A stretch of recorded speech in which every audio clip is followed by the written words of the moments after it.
Muy buenas. En este vídeo os voy a explicar los conceptos básicos de la trigonometría en relación a los ángulos elementales, ¿vale? Para que tengáis claro un poquito cómo se comporta en la circunferencia goniométrica, que es esa circunferencia que tenéis ahí, digamos la relación que hay entre los distintos cuadrantes, cómo relacionarlos entre ellos, y eso va a ser muy importante ya para de cara a las ecuaciones trigonométricas y en general para cualquier tipo de concepto o ejercicio de trigonometría, ¿vale? Entonces vamos a por ello. Fijaros que al final esta circunferencia es la circunferencia goniométrica que digamos que se toma como referencia, ¿vale? Para establecer los valores de las razones trigonométricas, del seno, coseno y la tangente. Y vamos a establecerla como una circunferencia de radio 1, ¿no? Eso automáticamente es muy sencillo de ver que cualquier trazo que hagamos así, cualquier radio que establezcamos va a tener una distancia de una longitud de 1, ¿verdad? Bien, vamos a partir de este triángulo de aquí en blanco, que lo he llevado a esta parte, en la que hemos situado el ángulo alfa aquí, ¿no? Llevamos al cateto opuesto A, al cateto contiguo B, y la hipotenusa, por supuesto, es un 1, ¿no? Sabéis perfectamente que el seno de un ángulo va a ser siempre el cateto opuesto entre la hipotenusa, ¿no? Entonces, como la hipotenusa al final tiene un valor de 1, resulta que en este caso, ¿no? En este caso de circunferencia, el seno de alfa corresponde a la altura del triángulo, ¿vale? Vamos a establecerlo así. Pasa lo mismo con el coseno, que sabéis que es el lado contiguo entre la hipotenusa, ¿vale? CO de contiguo, para que os acordéis. Entonces, esta parte va a ser coseno de alfa. Y luego la tangente, bueno, que es A entre B, que al final es seno entre coseno, ¿no? ¿Por qué hacemos esto? Esto va a ser súper importante, porque en esta circunferencia que, repito, tomamos como referencia para ver un poquito cómo se relacionan los senos, cosenos en todos los cuadrantes, al ser la hipotenusa 1, podemos identificar el seno como la altura y el coseno como la separación horizontal del triángulo, ¿no? Digamos esta longitud de aquí. Esto es muy útil para que vayáis aprendiendo un poquito los valores generales del seno, coseno y tangente. Ya vais a ver por qué. Fijaros. Aquí pongo que esto es el seno de alfa, esto lo indicamos como el coseno. ¿Y qué ocurriría si yo este ángulo que tengo aquí empiezo a disminuirlo? Por ejemplo, digamos que en lugar de trazar este triángulo, voy a trazar el triángulo en rojo aquí, con un ángulo menor al que había dibujado inicialmente. Como podéis ver, el triángulo se achata un poco, ¿no? Entonces la altura disminuye considerablemente, siendo este seno de alfa inferior, bueno, esto sería alfa prima, ¿no? El nuevo ángulo que hemos dibujado aquí, inferior a la altura inicial que teníamos. Y de la misma forma que la altura va disminuyendo, resulta que la longitud horizontal, digamos que la base del triángulo, crece. Esto va a seguir así, este comportamiento, por supuesto, hasta llegar al límite en el que cuando dibuje un triángulo de ángulo alfa 0, lo que me va a quedar va a ser una raya que horizontal. Bien, si yo ahora os pregunto cuánto vale el coseno de 0, tenéis que daros cuenta que si el coseno correspondía a la base del triángulo y en este caso la base de este triángulo es exactamente igual al radio de la circunferencia, tenéis que saber que el coseno de 0 vale 1. Bien, si ahora hacemos el seno de 0, lo que os tenéis que preguntar es ¿qué altura tiene este triángulo? Pues bueno, la altura de este triángulo obviamente es un 0 porque es una raya horizontal, ¿no?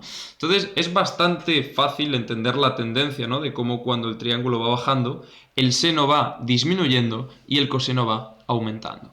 Sin embargo, si yo partiese otra vez del triángulo original y en lugar de hacerlo más pequeño, lo fuese haciendo más grande, voy a cambiar el color. Fijaros que lo que pasa ahora es que el seno, que antes llegaba simplemente hasta aquí, ahora crece, ¿verdad? La altura va haciéndose más grande al mismo tiempo que la base del triángulo va empequeñeciéndose un poco, ¿no? Se va haciendo más estrecha. Entonces, ¿qué pasa? Que el comportamiento es exactamente el contrario.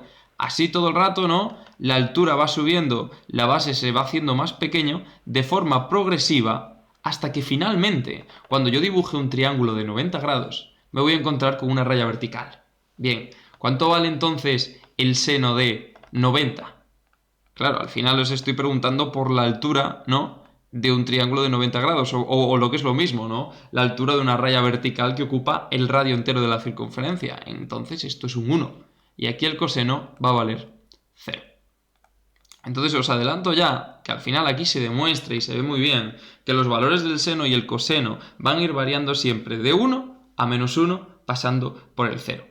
¿Vale? Bien, vamos a seguir. Imaginaros que ahora, y cuidado aquí, ¿vale? hemos estado hasta ahora jugando en el primer cuadrante, que sabéis que mide 90 grados o en radianes pi medios. Si ahora en lugar del primer cuadrante amplío un poquito más mi ángulo, ¿no? y accedo ya al segundo cuadrante, que es este de aquí, nos vamos a mover ya con ángulos entre 90 y 180. Cuidado una cosa, el problema es que si yo quiero dibujar este ángulo, este triángulo de aquí, tenéis que entender que el ángulo que genera ese triángulo es el que se toma desde el origen, voy a ponerlo, sí, esto lo puedo poner en blanco, hasta aquí, ¿vale?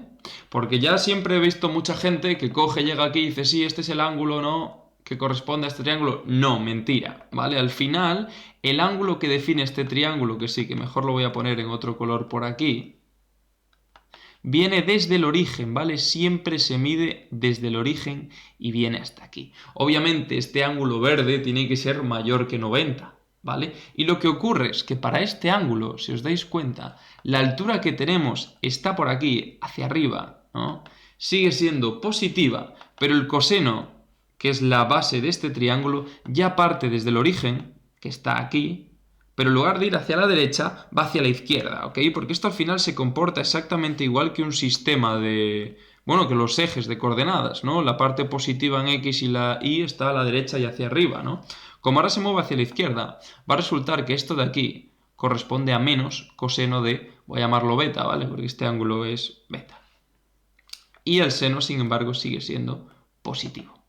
¿Vale? Entonces, había quedado claro que en el primer cuadrante, tanto el seno como el coseno eran positivos. Sin embargo, cuando me voy al segundo, el seno, que es la altura, es positiva y el coseno es negativo. ¿Vale? Perfecto. ¿Qué ocurre si este triángulo vuelvo a hacer lo mismo? Vuelvo a empequeñecerlo totalmente, digamos que este ángulo beta cada vez va a ir haciéndose más grande hasta llegar a 180. Cuando llego a 180 planteamos una raya horizontal hacia la izquierda, de modo que si os dais cuenta este triángulo es totalmente una raya horizontal que ocupa el radio del círculo, de modo que coseno de 180 tiene que ser menos 1. Y el seno de 180 tiene que dar 0. Está claro, ¿verdad? Seno positivo, coseno negativo. Si seguimos avanzando, seguiremos tomando como referencia el ángulo que viene del origen hasta aquí para empezar a tratar pues triángulos del tercer cuadrante. Cuando vosotros dibujéis un triángulo en el tercer cuadrante os vais a dar cuenta de que siempre os queda, yo que sé, por ejemplo este, ¿no? Siempre os queda el seno, ¿no?, hacia abajo y el coseno hacia la izquierda. Entonces, claro, tanto el seno como el coseno tienen que ser negativos. ¿Qué ocurre, para no liarme tanto, si trazo un ángulo de 270 grados? Es decir, 3 pi medios, hasta aquí. Es decir, lo he cogido al final, ha venido el ángulo exactamente desde aquí hasta llegar a este lado. 270 grados. ¿Qué es lo que pasa? Pues que el triángulo es una raya vertical, entonces sabemos que el seno de 270, que es la altura de este triángulo, bueno, triángulo de esta raya vertical, es menos 1. Y que el coseno de 270 es 0. Porque claro, el coseno es la base, y si este triángulo no se separa nada del centro, pues el coseno vale 0, ¿ok? Si siguiéramos dibujando triángulos en el cuarto cuadrante, lo que pasa es que la altura, ya lo veis, que apunta para abajo, pues negativa. Y el coseno, ahora sí, está tirando ya hacia la derecha. Entonces está ya en el eje positivo, así que el coseno sí que va a ser positivo. ¿Ok? Así es como se define un poquito los valores básicos del seno y del coseno, y por supuesto la tangente, ¿no? El signo de la tangente al final vendrá dado por la división entre estos signos de aquí, pues más entre más, aquí menos, aquí más y aquí menos, ¿no? Eso es, la verdad es que es bastante sencillo. ¿Ok? Bien, en el próximo vídeo lo que voy a hacer, para que no me quede este tan largo, lo que voy a hacer va a ser relacionar todos los ángulos del primer cuadrante con los cuadrantes segundo, tercero y cuarto, ¿vale?